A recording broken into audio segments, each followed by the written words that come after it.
Ladies and gentlemen, the Vice President of the United States and Second Gentleman, Douglas Emhoff.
Ladies and gentlemen, the President of the United States and Dr. Jill Biden, accompanied by the 44th President of the United States, Barack Obama, and Mrs. Michelle Obama.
Mr. President, Dr. Biden, President Obama, Mrs. Obama, ladies and gentlemen, welcome to this ceremony.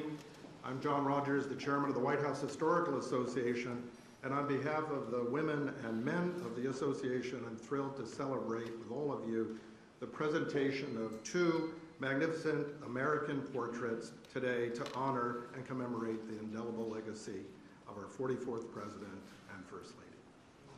Mrs. Obama, President Obama, it is a privilege to be able to carry forward this time-honored tradition of unveiling the official portraits and welcome them to the White House to be forever accessible and viewed by the public on these historic walls. Since its founding in 1961 by First Lady Jacqueline Kennedy, the White House Historical Association has been of service and our privilege to be able to acquire official portraits of those who previously were missing from the White House collection and to commission all of the portraits on record of each president and first lady since our founding. Surviving the modern era of photography and film and technology, few mediums can transport us with such immediacy and intimacy than the American portrait, capturing at once the power, the restraint, the courage, and the beauty of the human spirit. The portraits of our first family stand apart, each a painstaking exploration of a singular person, a human life conveyed in still, otherwise ever in motion and fulfilling the obligations to their oath. More than just the unveiling of our assemblage today, it's integral to the broader set of symbols and rituals and emblematic gestures distinctly American that sustain the spirit and the standing of our republic, bridging one presidency to the next the way we do one generation to the next, honoring the past as much as we look to the future.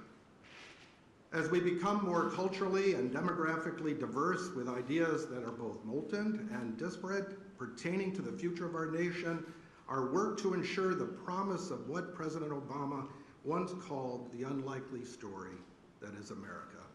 It's never been more intertwined with preserving what has been symbolically and foundationally at the heart of our storied resilience as a nation. And in this way, today is a reminder that America is governed not by a disconnected series of presidents, but rather by the enduring presidency. And within the greater story that's told by the 43 other portraits, we boldly celebrate their contrast and their confluence, certainly artistically, but also as distinguished chapters in the American narrative. And notably today, as the first Black American first family at 1600 Pennsylvania Avenue, and with whom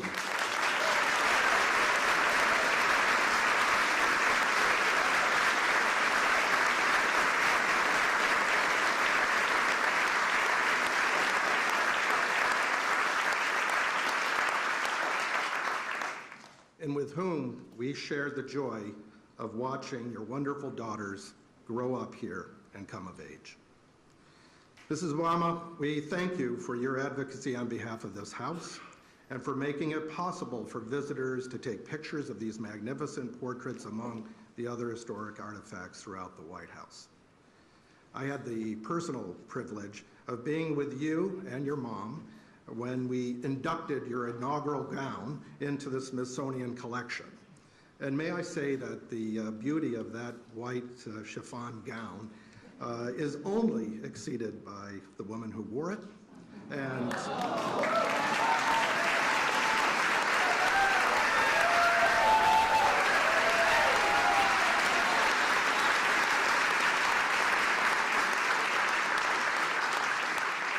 whose spirit is captured in this portrait. The tradition of service continues with Dr. Biden. She's our steward. We are honored that you were with us when we celebrated our 60th anniversary, and we look forward to our continued work with you on the educational mission of our association. And we are ever thankful to you and you, Mr. President, for hosting this wonderful ceremony today. And to our artists, Robert McCurdy and Sharon Sprung, we are grateful for your artisanship and dedication to your own craft. Together, these portraits fulfill a beautiful collaboration and are a testament to what's possible when we serve one another in an effort to give voice to one another. And I suspect that beginning tomorrow, these two portraits will be the most photographed by visitors from across the United States and the world.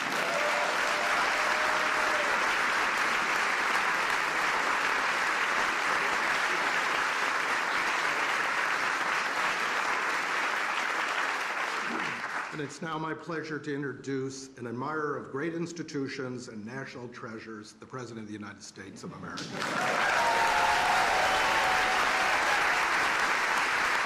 Thank you.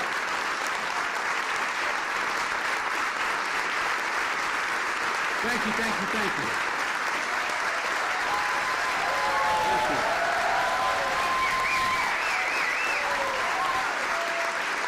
Always right. Thank you all very much, please.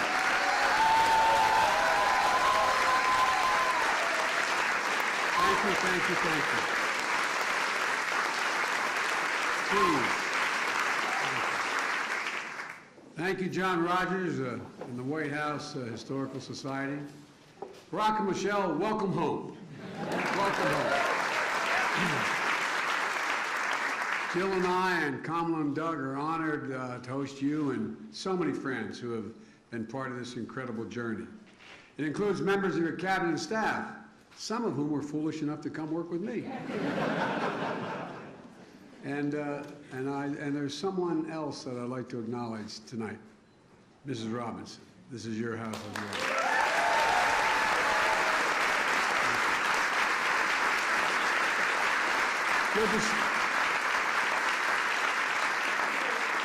It's good to see you again, Mom. It really is.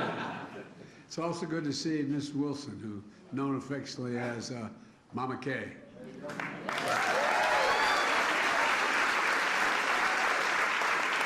One of your best friends and Malia and Sasha's godmother. Yeah. And as they say in Southern Delaware, you've done good, kid. And President Kennedy once observed that every president must endure the gap between what he would like and what is possible. He was right. The history books are full of stories about presidents trying to bridge that gap.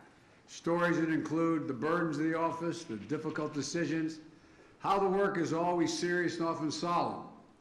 And all of that's true, but so is this. With Barack as our president, we got up every day and went to work full of hope, for real, full of purpose, and excited about the possibility before us. There are few people I've ever known with more integrity, decency, and moral courage than Barack Obama.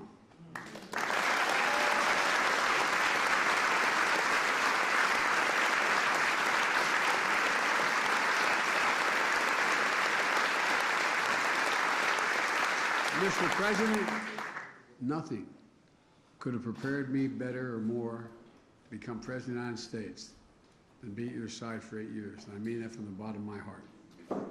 You know, no matter what the issue was, no matter how difficult, no matter what it was about, doing it, you never did it with just the easy way, what the easy way out was. It was never about doing it that way. It was always about doing what was right, literally. You know, just go down the list of historic presidencies. He never gave up on the simple truth that health care was a right for all Americans.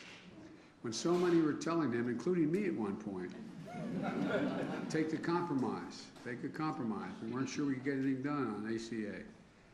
Think about the compromise. You refused. You went big. And now the Affordable Care Act is there permanently, and it's even being improved on.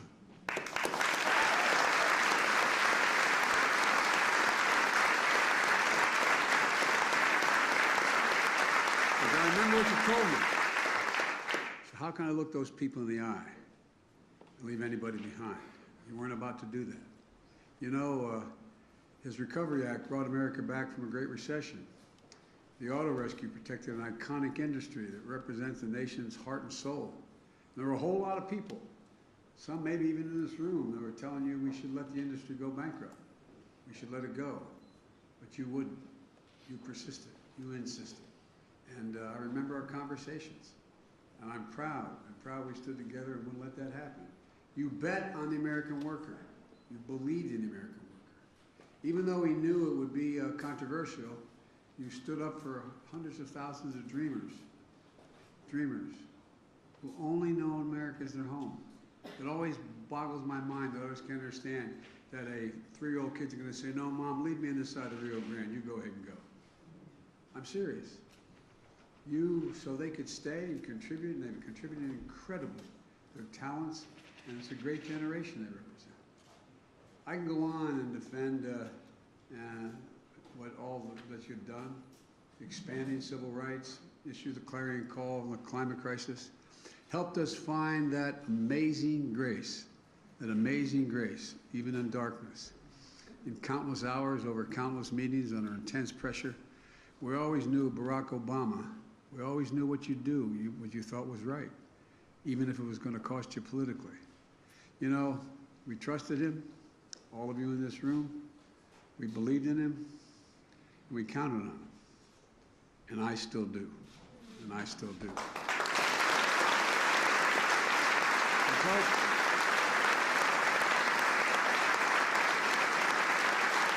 President, that's why the country elected you twice. That's why you'll be considered one of the most consequential presidents in our history, along with one of the most consequential first ladies. You know, Michelle, he knows, we all know, he couldn't have done it without you. I know I couldn't. In fact, during our week, we had lunch once a week, every week, come hell or high water.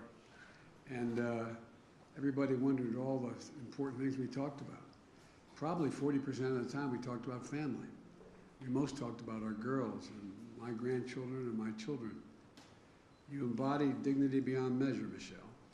And together you and Barack made history. You both generated hope for millions of people who were left behind for so long. And it matters. You both did it with such grace and such class. You know, you dreamed big and secured lasting wins for the American people, helping lift their burden with the blessing of hope. It was so underestimated, the notion of just having hope. This is a gift of the Obama presidency to the country and to history. It's a gift I felt personally. And as we used to say in the Senate, Mr. President, excuse the point of personal privilege, you were always there. I remember how you were with me when our son was passing. And I remember the eulogy you gave in his behalf. you'll never fully understand just how much it meant to Jill and me and the entire family. I always remember that night we accepted the nomination in Denver. My granddaughter Finnegan, who's a great friend of your daughter's, came up to our room, and said, "Pop, can we move the beds out of my room?" And I said, "Why do you want to move the beds out of your room?" He said, "Well, so her two sisters and Malia and Sasha, we could all get sleeping bags and lie on the floor and sleep together and watch the convention on the floor." That image of them all together will stay with me forever. And I think it melded our families in ways that it's hard for other people to understand. For 8 years, we grew to be a family for each other and through our highs and our lows. Family from different backgrounds, brought together by shared values.